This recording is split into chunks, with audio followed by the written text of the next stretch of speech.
Sa kaloob-looban ng kagubatan, nakatira ang kambal na sina Samuel at Nolan kasama ang kanilang mama at ang kanilang asong si Koda. Ipinaliwanag ni mama sa mga bata na sinakop ng kasamaan ang mundo at wala na ang sibilisasyon, kaya naman nagtatago sila sa bahay na ito. May mga simbolo na inukit sa kahoy upang protektahan sila, at araw-araw ay sama-sama silang nagdarasal upang hindi makalapit ang kasamaan. Kapag nahawakan sila ng kasamaan, maaari silang gumawa ng masama. Hindi nakikita ng mga bata ang kasamaan, si mama lang ang nakakakita, pero naniniwala sila sa bawat salita niya. Isang umaga, biglang gumalaw ang kalansay sa kagubatan at sumisigaw, ngunit ito ay panaginip lamang ni mama. Nagising siya dahil sa bangungot, kaya umalis siya sa kama, at pagkatapos ng mabilis na panalangin ay lumabas siya. Habang hinihipon niya ang damo, may narinig siyang ungol sa malapit. Biglang sumulpot ang kanyang namatay na ama sa tabi ng hagdan at sinubukan siyang hawakan, ngunit hindi niya ito pinansin at bumalik sa loob. Sa umaga, ginising niya ang mga bata para simulan ang araw. Si Samuel ay gumawa ng ilang push-up upang maghanda habang ipinapakita na si Nolan ay may munting kuliling na nakatali sa kanyang bukong-bukong. Sa panahon ng almusal, ibinahagi ni Nolan ang kanyang pagkain kay Koda, hindi pinapansin ang hindi pagsang-ayon ng kanyang kapatid. Pagkatapos, ang pamilya ay naghanda para sa paghahanap ng pagkain. Itinali ni mama ang mahabang lubid sa bawat isa at binasbasan nila ito ng isang panalangin, sa ganoong paraan ang lubid ay magliligtas sa kanila mula sa kasamaan. Lahat sila ay may dalang sipol kung sakaling kailanganin nilang tumawag para sa tulong, at ipinaalala ni mama sa mga lalaki ang pangunahing alituntunin, ang lubid ang kanilang kaligtasan, at hindi sila dapat bumitaw. Ang lubid ay nakatali sa pundasyon ng bahay, na ginawa ng lolo ng mga bata para protektahan ang kanyang asawa. Si Koda ay umalis ng mag-isa, alam na kailangan niyang maghanap ng mga kuneho. Ang pamilya ay naghiwalay upang mas mapabilis ang paghahanap. Patuloy na nakikita ni mama ang kasamaan na nagpapanggap bilang kanyang patay na ama, na patuloy na bumubulong ng, hayaan mo sila, ngunit hindi niya ito pinansin. Nakahanap si Samuel ng isang squirrel at pinatumba ito gamit ang kanyang tirador. Namulot din siya ng mga insekto at kinain ng buo ang buhay na palaka. Umakyat si Nolan sa isang puno upang tingnan ang pugad ng ibon, ngunit sa kasamaang palad, lahat ng mga itlog ay napisa. Pagbaba niya, nakita niya ang isang itlog sa lupa at tumakbo siya para kunin ito, gayunpaman, ang kanyang lubid ay sumagad na at pinigilan siya. Desperado para sa mas masarap na pagkain, sinimulan ni Nolan na tanggalin ang buhol ng lubid, ngunit biglang dumating si Samuel na nagpaalala sa kanya na ang itlog ay maaaring isang bitag ng kasamaan. Nagsimulang bumalik ang magkapatid habang nagtatalo sa nangyari. Narinig ni Nolan na sinabi ni Samuel na, mas mahal niya ako, ngunit nanumpa si Samuel na wala siyang sinabi. Galit pa rin, tinapakan ni Nolan ang lubid ng kanyang kapatid na naging dahilan upang maalis ang buhol. Nadapa at nahulog si Samuel, gumulong pababa sa punso at nabali ang kanyang bukong-bukong. Pumito si Nolan habang may naririnig si Samuel na gumagalaw sa mga palumpong na ikinatakot niya. Nang makitang hindi makagalaw si Samuel, nagpa siya si Nolan na tanggalin ang kanyang lubid upang maabot ang kakambal at tulungan siyang maglakad. Sa parehong oras, narinig ni mama ang sipol at tumakbo upang hanapin ang kanyang mga anak. Hindi siya hinahayaan ng lubid, kaya tinanggal din niya ito. Ngayon ay nakikita na niya ang kasamaan na sumusunod sa kanya na ginagamit ang anyo ng kanyang namatay na ina. Bago maabot ng nilalang ang mga bata, naunang dumating sa kanila si mama at tinulungan silang makarating sa lubid ni Nolan, tinali silang tatlo. Lumitaw ang nilalang sa likuran nila ngunit hindi sila mahawakan dahil sa lubid. Kinakabahan pa rin si mama, ngunit tinititigan lang siya ng mga bata dahil hindi nila nakikita ang kasamaan. Sa sandaling umalis ang nilalang, umuwi ang pamilya kung saan naghihintay na si Koda. Si mama ay naging paranoid at may hawak na kutsilyo. Pinahipo niya ang kambal sa pinagpalang kahoy at inulit ang panalangin. Ginawa ito ng mga bata at walang nangyayari, ibig sabihin ay hindi pa sila nahawakan ng kasamaan. Pagkatapos, pinagalitan sila ni mama sa ginawa nila sa lubid at ginamot ang bukong-bukong ni Samuel. Sa hapunan, nagpa siya si mama na magbahagi ng isang kwento. Minsan ay lumapit sa kanya ang kasamaan na nagpapanggap na isang maliit na batang babae na nangangailangan ng tulong dahil ang kanyang paa ay naipit sa isang butas. Ang kanyang pagsigaw ay tumagal ng maraming araw at ginawa ni mama ang kanyang makakaya upang hindi ito pansinin. Nang sa wakas ay tumigil ito, tiningnan ni Mama ang batang babae at natagpuan ang isang bangkay sa halip. Sigurado si Mama na iyon ay isang panlilin lang para maniwala siyang totoo ito, ngunit hindi siya nahulog sa patibong. Sinabi niya ito sa mga bata para maalala nilang huwag na huwag bibitawan ang lubid kahit na mukhang emergency. Nang gabing iyon ay inilagay ni Mama ang mga lalaki sa cellar. Regular nilang ginagawa ito upang linisin ang kanilang mga kaluluwa at malaman kung paano harapin ang kadiliman. Ang bawat batang lalaki ay gumugol ng isang oras doon at pagkatapos ay dapat nilang ibahagi sa pamilya kung ano ang mga bangungot nila. Pagkatapos, ang mga bata ay naghanda para matulog at si Nolan ay gumawa ng isa pang katakot-takot na drawing para sa kanyang dingding. Tinanong niya si Samuel kung may nakita ba siya pagkatapos mahulog ang lubid, ngunit wala ni isa sa kanila, kaya naghinala si Nolan. Iniisip din niya kung papatayin ba sila ng kanilang ina kapag nahawakan sila ng kasamaan tulad ng ginawa niya sa kanilang ama at sa kanyang mga magulang. Hindi gusto ni Samuel kung saan pupunta ang mga iniisip ni Nolan at sinabing hindi magsisinungaling ang kanilang ina sa kanila. Samantala, nasa labas si Mama nang bigla niyang narinig ang isang boses. Ito ang kanyang namatay na asawa. Ito ang unang pagkakataon na ginamit ng kasamaan ang anyo na ito at nagsimula siyang magmakaawa na makita muli ang mga bata dahil sigurado siyang walang plano ang kanyang asawa para sa hinaharap. Nagawa niyang hindi siya pansinin kahit na mas nakakatakot ang boses nito. Ngunit habang pabalik sa loob, huminto siya nang sabihin nitong magugutom sila. Kinabukasan, tiningnan ni na Mama at Nolan ang mga halaman sa kanilang greenhouse, ngunit karamihan sa kanila ay patay o may sakit. Katatapos lang dumaan ng taglamig na pumatay sa kanilang mga halaman at nagtaboy sa mga hayop, kaya kakaunti ang pagkain. Nagsimulang magtanong si Nolan kay Mama tungkol sa dating mundo na iniisip kung paano niya natitiyak na walang nakaligtas. Tumugon si Mama ng hindi malinaw na sagot at sinabing ang bahay na ito ay ang kanilang tanging mundo ngayon. Sa paglipas ng mga araw, ang pamilya ay patuloy na kumakain lamang ng kanilang nakaimbak na pagkain at sa lalong madaling panahon sila ay naubusan. Dumating sa punto kung saan kinailangan nilang maghiwa ng isang kamatis para pagsaluhan. Isang gabi, naliligo si Mama nang mapansin niya si Nolan na nakatayo sa malapit.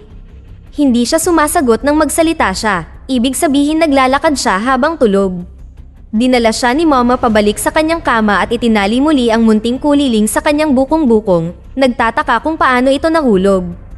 Kinabukasan, pumunta si Mama sa kagubatan nang mag-isa dala ang kanyang pana, umaasang makahanap ng hayop.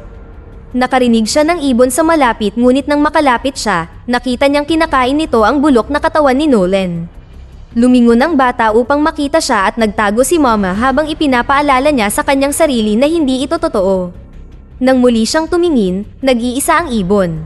Naghanda siyang patamaan ito, ngunit muling lumitaw ang ilusyon ni Nolan at nagulat siya na naging dahilan upang hindi niya ito matamaan at natakot ang ibon.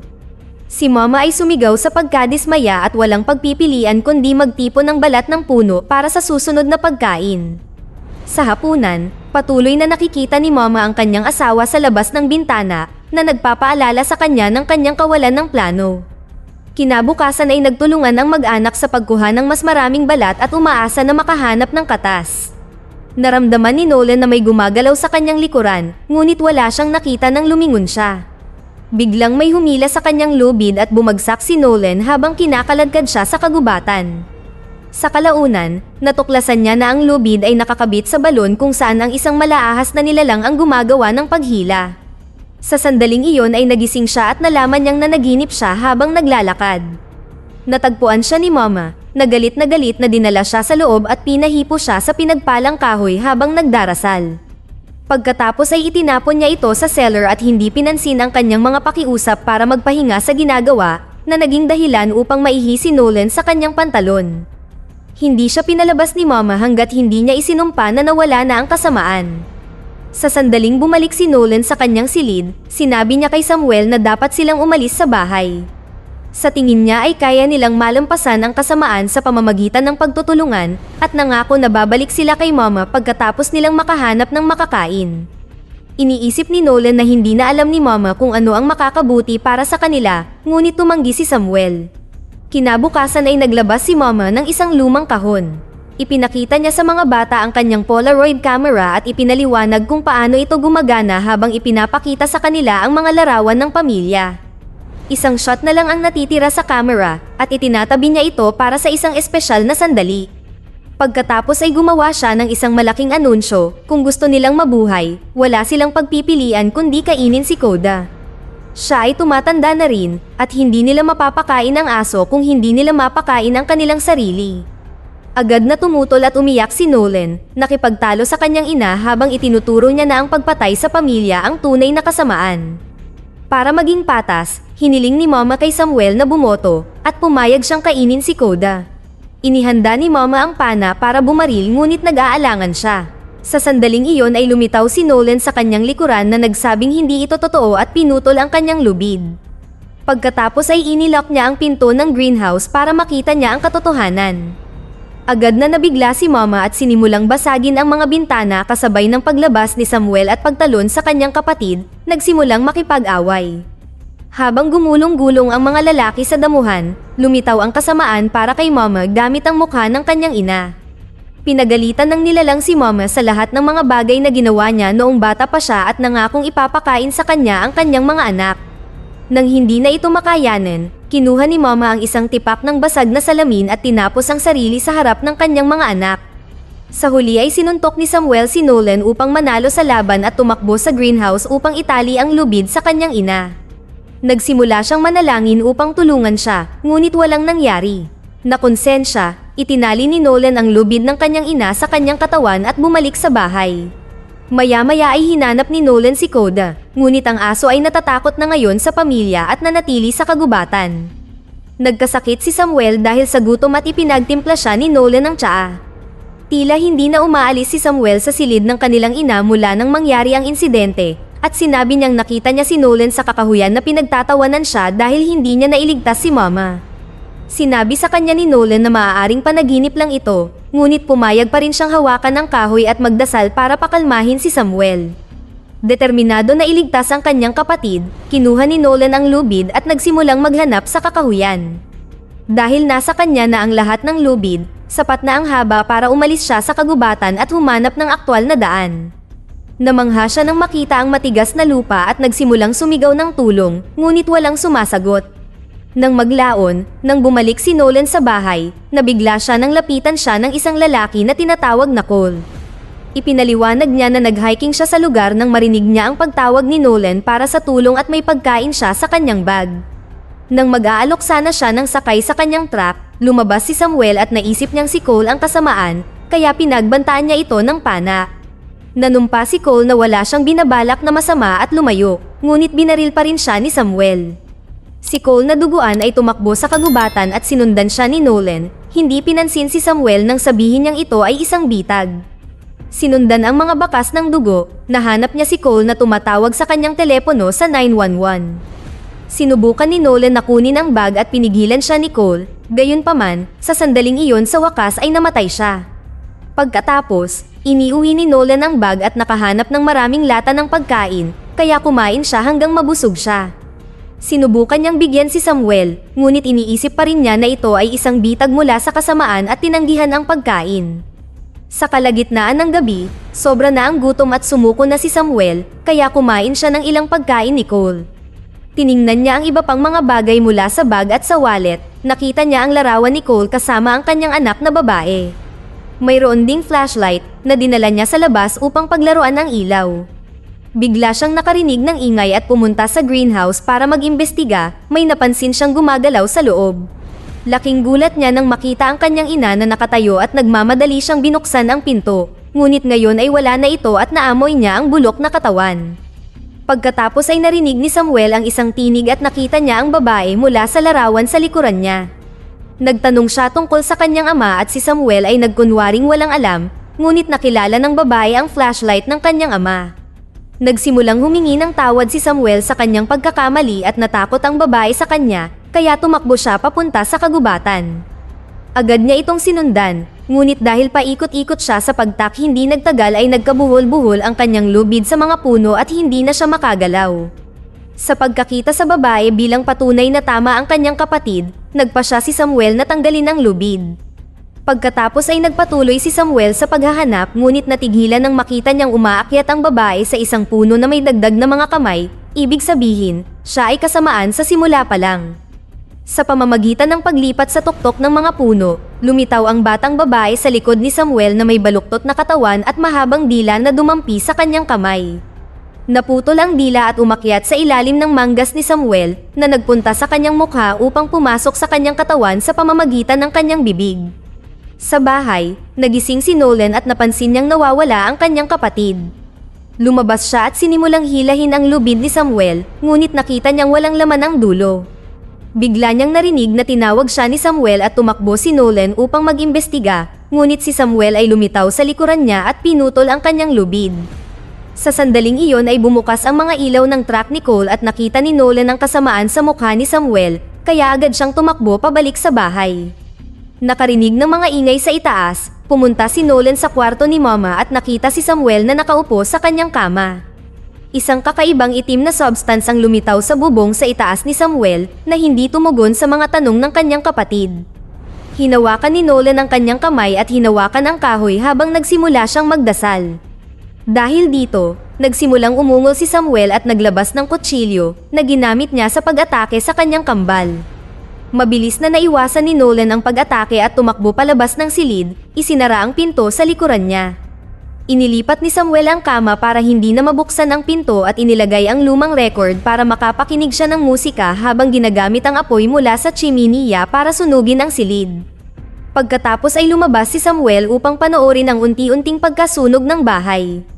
Habang nagsisimulang umihip ang usok, binasa ni Nolan ang tela para takpan ang kanyang mukha at tumakas sa bintana.